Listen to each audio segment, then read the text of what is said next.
polemiche, di parole, di idiozie, se mi è consentito, di efferate balle raccontate artatamente per rallentare quella che oggi possiamo definire, ma la potevamo definire anche ieri, e questo mi ripaga di tutte le sofferenze, di tutte le fatiche, l'opera di ingegneria idraulica più avanzata della storia dell'umanità.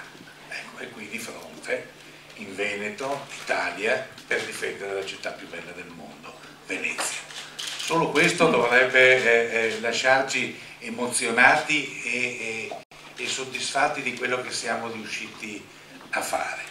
È lì fuori, in una azienda a Selvazzano, a pochi chilometri da dove sono nato, qui con tutti i prodotti in larghissima misura di questa terra.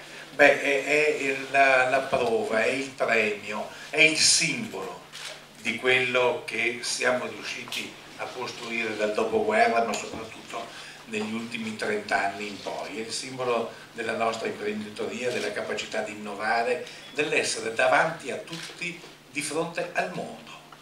Io di questo sono orgoglioso, e il fatto di aver dato un contributo, credo non irrilevante, modestamente dico non irrilevante, a che quest'opera si realizzasse, è un qualcosa che mi ripaga ampiamente anche nei momenti meno felici di quest'ultimo periodo.